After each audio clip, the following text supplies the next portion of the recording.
All right, down here in Austin, Texas, day 1 of 2, I'm going to be test riding and reviewing the 6 cruisers for the 2025 Harley-Davidson lineup.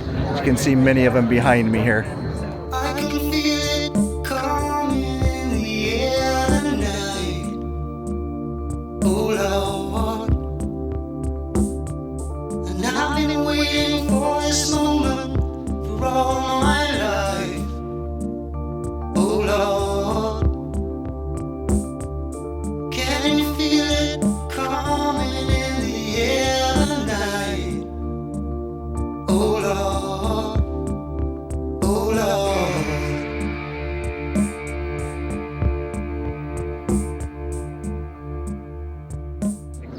Now I will say, you know, at first glance, if you don't dig in, it doesn't seem like there's many changes, but I can tell you out of these 6 cruisers, although they share a lot of the same things, each of them is uniquely different, and we're going to be breaking that down in this video. So if you're in the market for a cruiser here in 2025, I hope this video will give you all the information necessary so that you can pick the right cruiser model that's right for you and is going to fit your needs best. Because again, there are quite a few differences. So one of the big differences, although they all have the 117 Milwaukee 8 motor, is there's 3 different variants on that powertrain.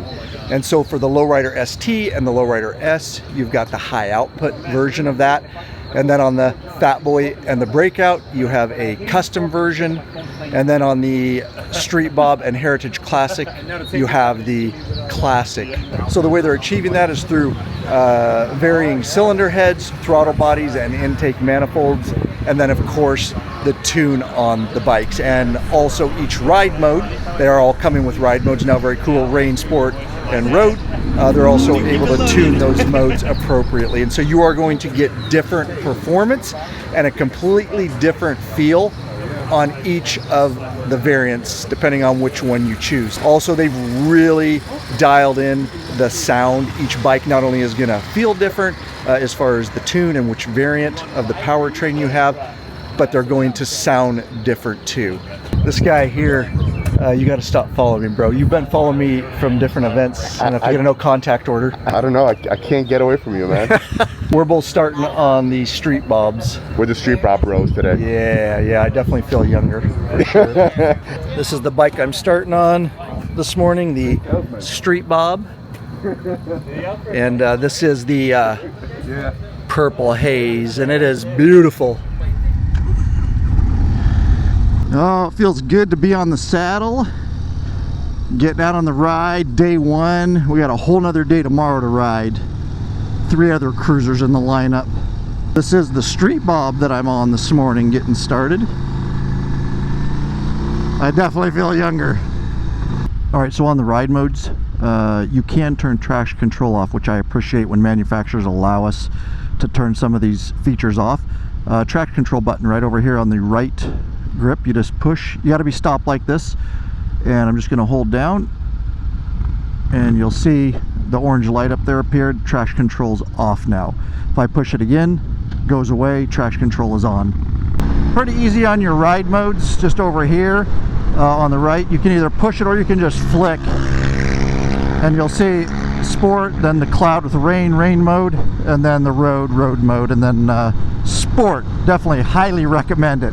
Is a lot of fun. And if you're a shorter rider, definitely the Street Bob is gonna fit you well.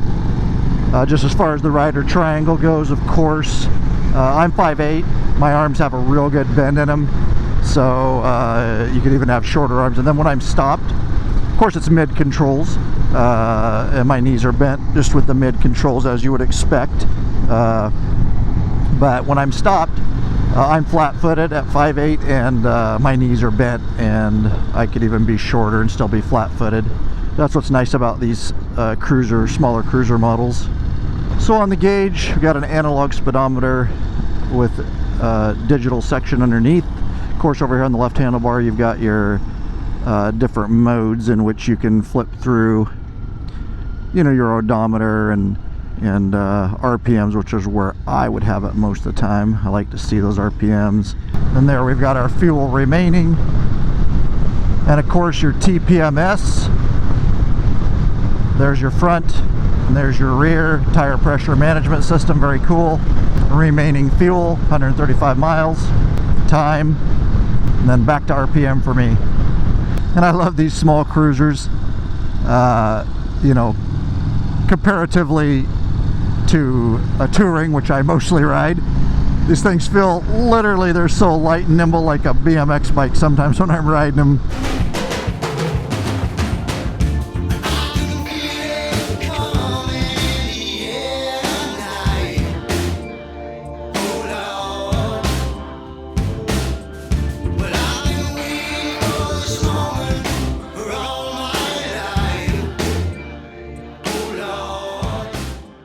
And I believe this is where we get to do the outrigger they've got here to test all these rider safety enhancements, which all this cruiser line is coming with. We've got straight line and cornering, traction control and ABS. We've got drag, slip, torque control, again straight line and cornering. And so we get to really feel when that kicks in and how it does with this outrigger. This should be a fun experience. I'm super stoked. Not every day you get to do this.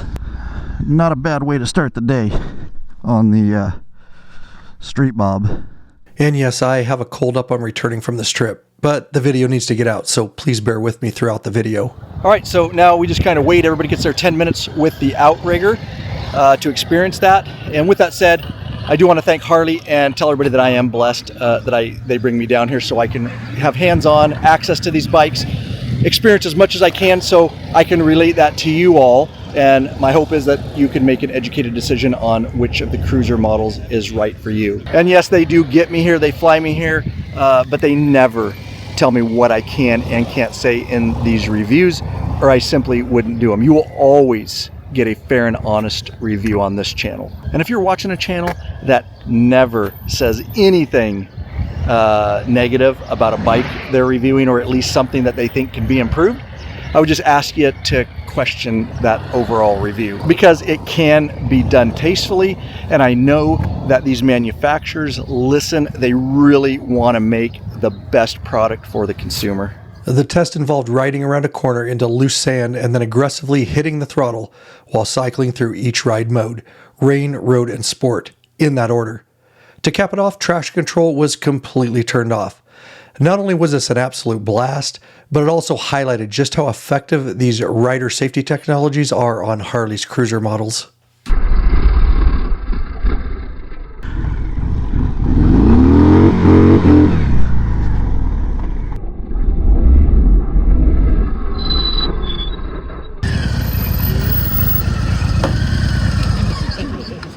Good job. You have the technique down. There we go, Ryan. Parking like that. Now, prior to the group riding, we watched a Harley representative tackle the challenge first with an outrigger and then a bike without it. While it started off well, things nearly took a bad turn. But what a save it was. As you can see, it's always a good idea to position yourself behind the guy who's too dedicated, or maybe just dumb, to move out of the way. Yeah, that'd be me, just to get the shot. And as you can tell, I nailed it without even flinching. All right, so we just got off the outrigger, and although Marvel Kid here said I looked better, he makes the bike look good. This guy is a sex symbol. Look at him, dude. I'm just an old guy, dude. He makes these bikes look good. That's a good one. That's a good selling point right That's there. it. Would It'll make you be a sex symbol. It will, absolutely. What did you think of that whole experience of the outrigger, man? Pretty cool. It's just mentally preparing yourself to kind of put yourself in a situation where your whole bike is going to spin out, whether it be you being on ice, water, a sandy road, or whatever it may be. But just to see how the technology works, so you see how good the system is. This, to me, is a huge selling point. Anyone who's looking to get into a Softail right now, huge selling point for me. Rider and safety enhancement, A+. All the way across the line, 2025 cruisers, they all get it. Robert here. So I got to ask you, with the outrigger here, What do you Because call me? no, we both learned to ride and do all these safety enhancements with our brake and our throttle and our clutch ourselves. Yeah. So I got to ask you, when you're out there, did you, in your mind, not want to trust it? No, I was actually fine, man. It was because there's really nothing not to trust. What's going to happen? We're in an open parking lot. It's got the outriggers on it, and now the funny part is when you went, now everybody thinks they failed if they don't get the bike to fishtail as much as you did it. That was outstanding, man. Yeah, you got to make sure that bike's in the lane and hit that throttle. And let me tell you something. This is, like you said, this has always been on the, not always, but it's on the touring motorcycles.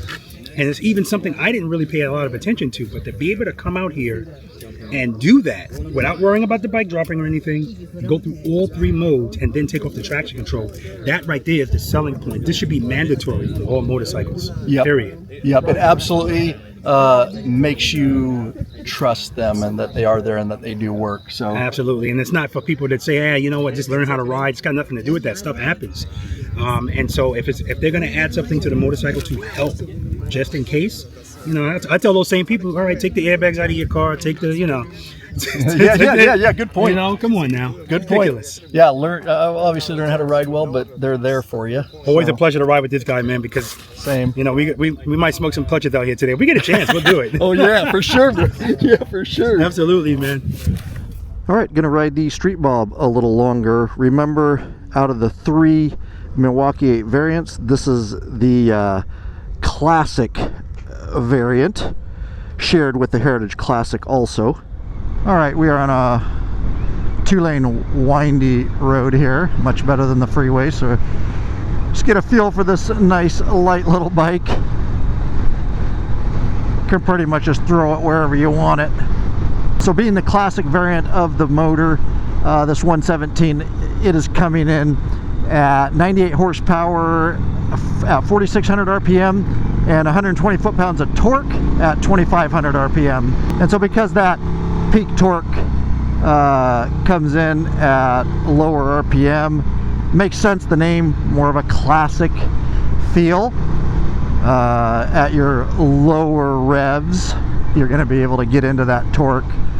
And you can see I'm at 26 on the tachometer right there, and it's already here, and it'll throw you back even coming out of the low RPMs there.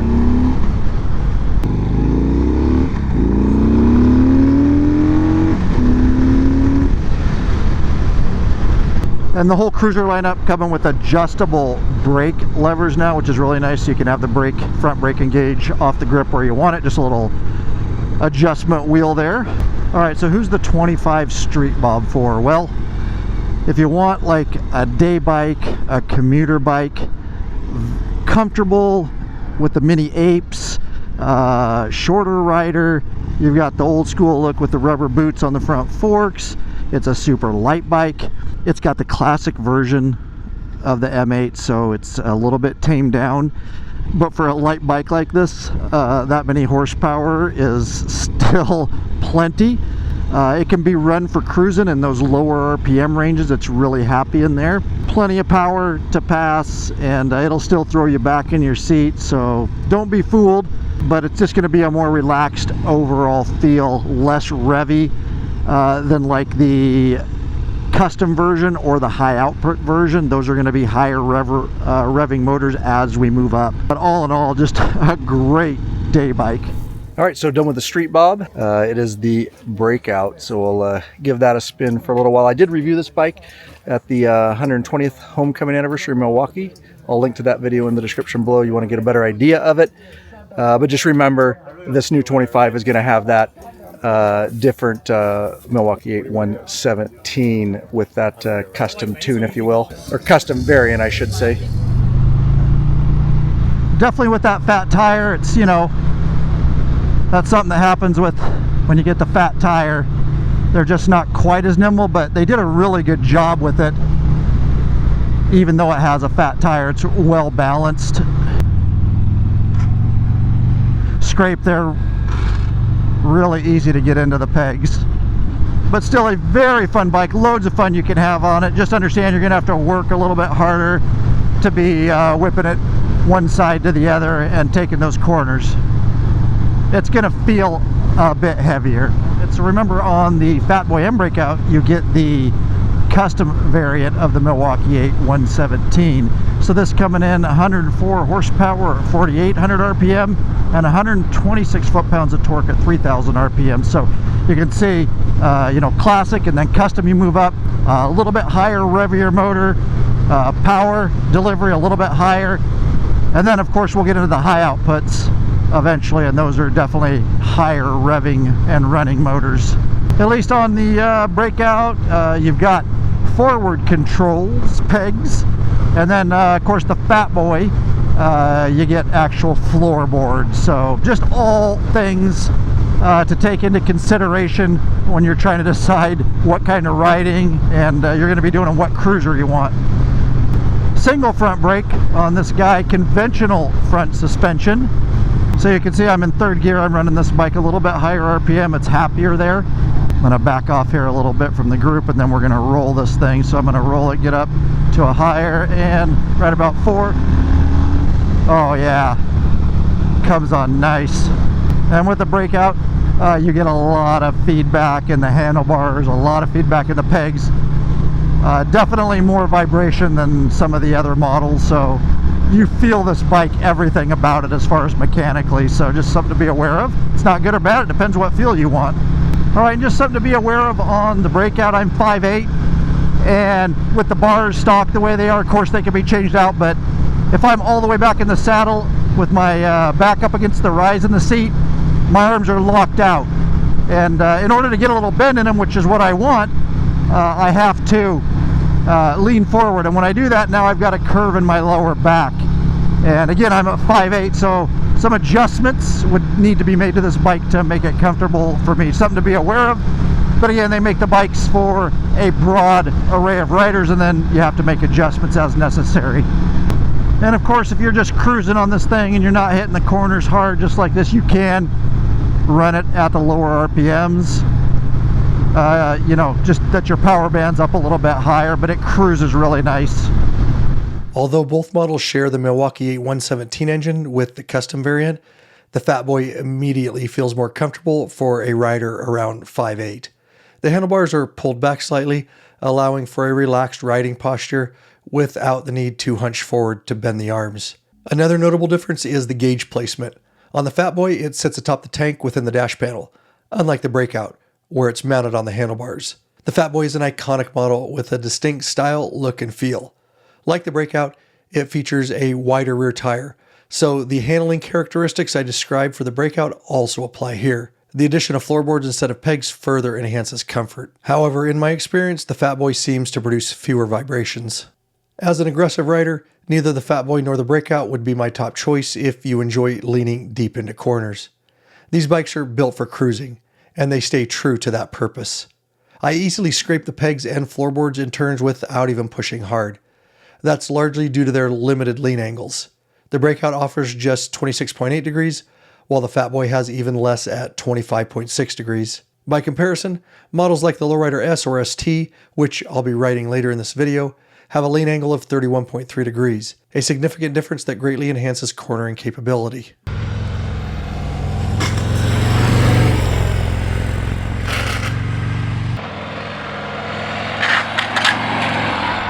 All right, so we're stopped in town here, late afternoon, about 80 degrees. Nothing remarkable. They've about the heat coming off the motor. They've done a good job with heat management.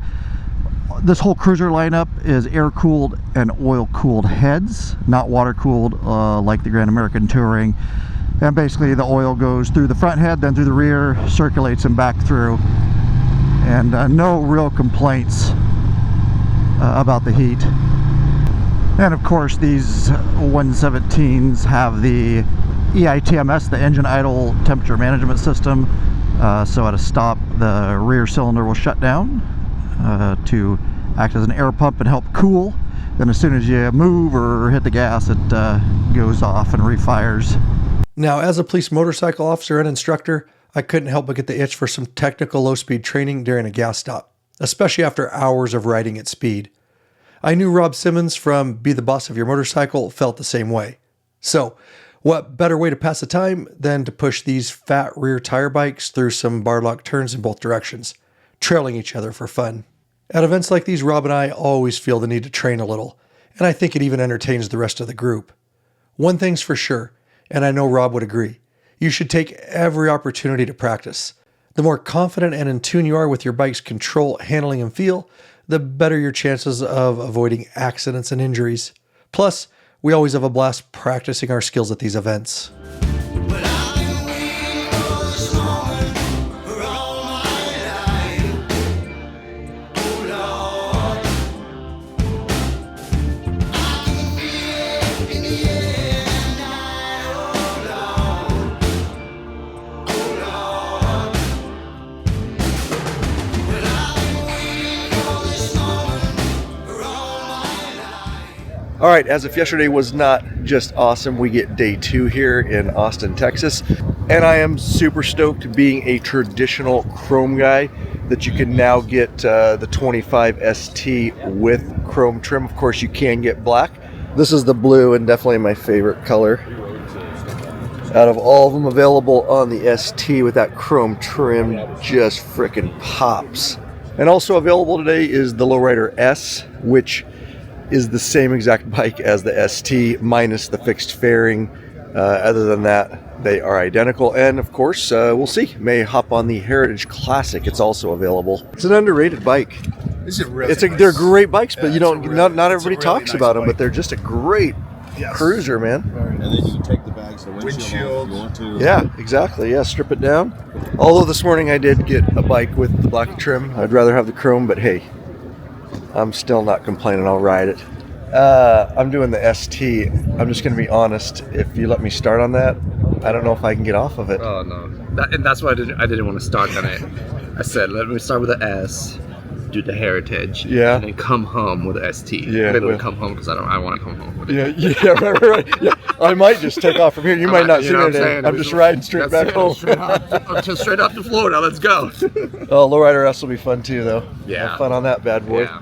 All right, here we are, the beloved Lowrider ST, to get the day started out here.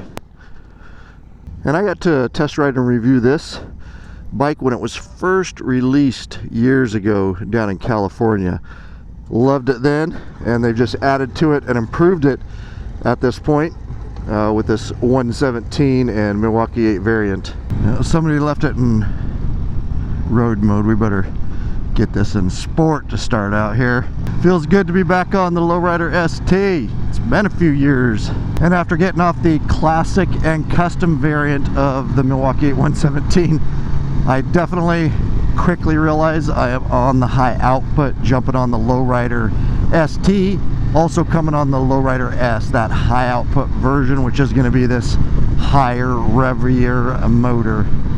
All right, so the entire cruiser lineup coming with newly redesigned control housings and clusters, and I really like how they've got them set up. Just it makes good sense, and it mimics the touring models, which is nice for the most part. Over here we've got cruise control. All the bikes coming with cruise control in the cruiser lineup. That's really nice. On, off, resume, set, all that kind of stuff. Over here you've got your odometer button, and it's really you can flip through.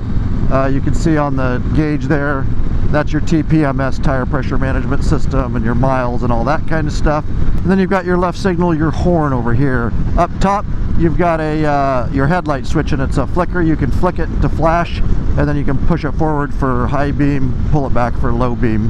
On our right side we've got our hazards right here, traction control button right there, run, on, off, start, all that stuff, right signal, and then your mode button.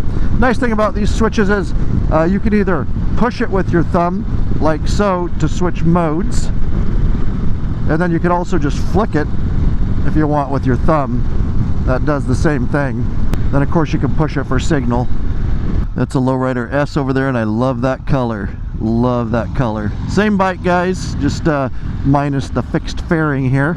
This bike coming with 1-inch bars and a 4-inch pullback riser, putting the bars in a really comfortable position for me. I'm 5'8", and bike fits me really well. The mid controls, of course, and it's better than like the Street Bob for me. It just fits me better even with the mid controls. I don't feel quite so cramped on this bike. so my arms have just a little bend in them, and my rear's all the way up against the uprise back of the seat there, so very comfortable for a mid-control bike for me. Alright, so hitting some fairly rough sections of the road earlier. Let's talk about suspension on the ST here. So we've got 43mm inverted front forks. Yes, awesome. Inverted is just so much better for performance and feel in comparison to conventional, so glad to see those come in stock now. Inverted front forks offer superior rigidity, better handling, and improved suspension performance. They flex less under braking and cornering, providing a more precise front end feel with better overall stability. With reduced unsprung weight, they react faster to bumps for a smoother ride. And in the front we've got 5 inches of suspension travel. The rear is a coilover monoshock and it is 4.4 inches of travel. And for stock suspension, it feels decent. And of course you can adjust your preload on the rear. Alright, so when you get on a bike like this, you'll immediately notice the difference in the front end with inverted forks rather than conventional, and especially when you're in the corners and you're pushing hard and you're really getting that front end dive, you'll notice how controlled, and I tested this bike, it's just a very nice controlled front end dive. And with that said, this is one of my complaints and or suggestions to Harley is this is a performance bike. We've got inverted front forks. When we're talking about the brakes, they are dual front brakes, which obviously is nice, but they really at this point need to be radial mounted, and unfortunately it's just coming with axial mounted.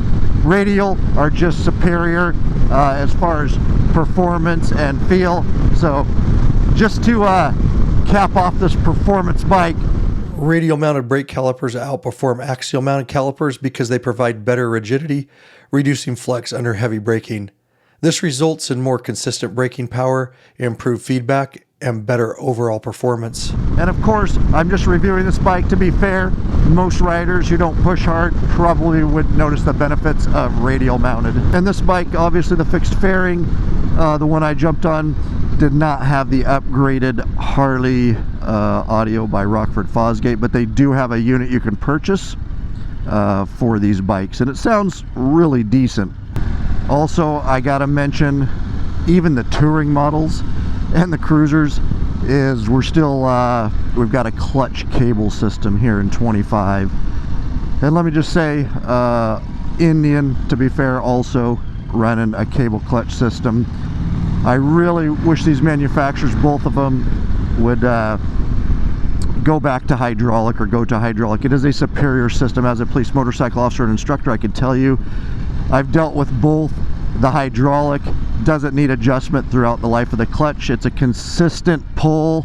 It is just, when you jump on from bike to bike, it's always the same. It doesn't change. It's just a more robust system. And at the price of these bikes, you know, they are more premium bikes.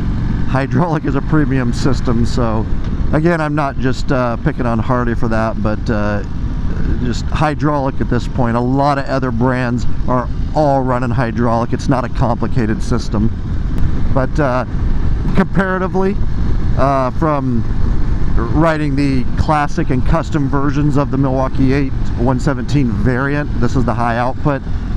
114 horsepower at 5,000 RPM, 128 foot-pounds of torque at 4,000, so it likes to be run hot.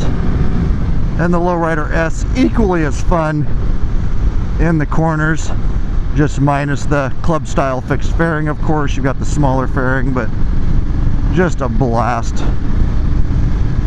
That same high output variant of the Milwaukee 8 117. And one of the complaints when I reviewed this bike originally down in Santa Barbara, California, was that right side bag was shorter than the left side to accommodate the stacked exhaust. And that's been resolved, so both bags symmetrical now, and with the single exhaust coming out the right side. So glad to see that. And the whole cruiser lineup all the way across the board coming with LED lights all the way around. Props to Harley on that. And so looking at the gauge here, you can see it's analog speedometer and digital underneath. And certainly just a nitpick, but I'd really like to see that upgraded in the future to a fully digital unit up there. And if it was digital, we'd have more functionality. You know, you could set maybe a digital standard gauge, but you could also change it up and maybe put RPM in there too where you wanted it. And just kind of more customization, kind of just switch it all around so you can see what information you wanted to see. That'd be a cool upgrade, Harley. But as the unit stands, it's very functional, looks great. It is just a nitpick. So who's the Lowrider S or ST for? Well, somebody that obviously doesn't want a full touring, you know, doesn't want a full bagger, especially when we're talking about the ST. Somebody that definitely wants performance in that high rev range. This thing is amazing to carve the corners, to day ride. However, you could take it also on a long distance trip. It's got the fairing. It's smaller than a street glide or road glide, of course.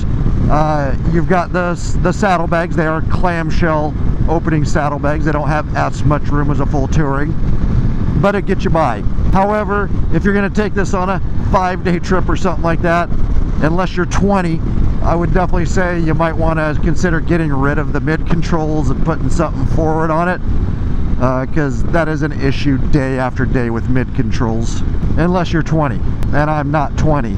You probably didn't know that. But and then of course the Lowrider S would be, you know, for the guy that didn't ever want bags really, or the bigger fairing. Of course there are kits to add bags if you wanted. And those who know me know I'm a stickler for proper protective motorcycle riding gear at all times. I don't violate that, because there's those that have been down and those that are going down. If you're a snowboarder, you're going snowboard with the proper equipment. If you're playing football, you're not going without shoulder pads and a helmet. So I don't know why so many riders violate the rules of the sport, basically. And I'm not looking down on you if you don't. I ride with guys that do it. And so if you're interested in any of the protective gear I'm wearing in this video, I will link to it in the description below. Everything from my protective and waterproof shoes, to my jeans with slide protection and armor, to the jacket I'm wearing, gloves, helmet, you name it, my base layer.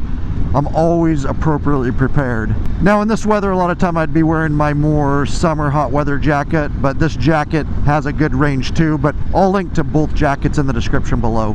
And all the gear I'm wearing you can get right in the law-abiding biker store, of course. Links description below. Tried and tested right here by me. And Harley-Davidson, props, nailed it on a lot of these rides in and around Austin, Texas. Just some nice back roads like this, beautiful scenery.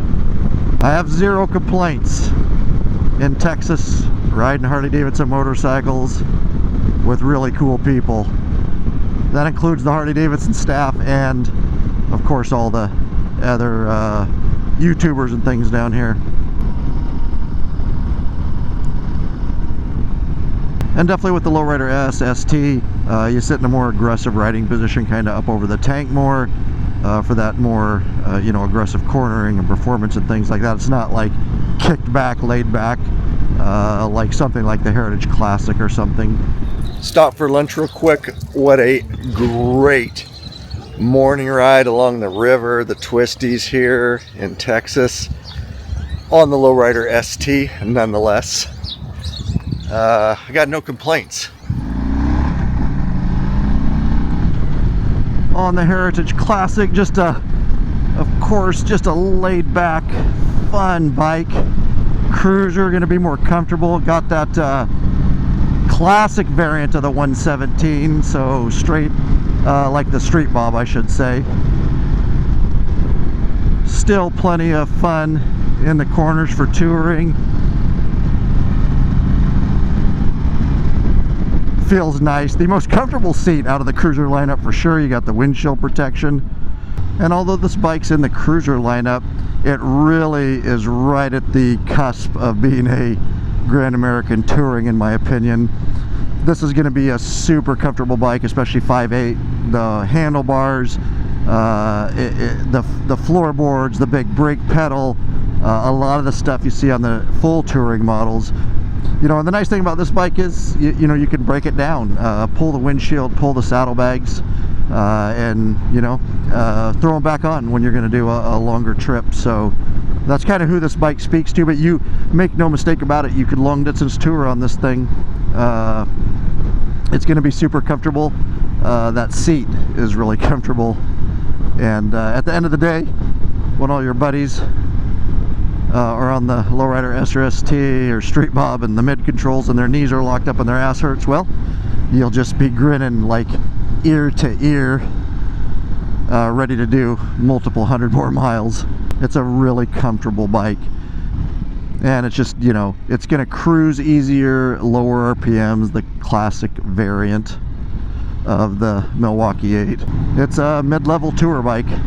Of course, without being a full touring street glide, you miss out on the tech, you know, the screen and all that kind of stuff. So it's definitely stripped down, but the gauge is right up here on the tank. And I really like this color that I'm riding on. It's beautiful. All right, there we go. 2 full days of test riding and reviewing the 2025 Harley Cruiser lineup. And it was a blast. Smile on my face, of course, but I am beat, I'm not gonna lie. At the end of the day, I hope this video helps you decide which of these cruiser models is right for you. I'm out.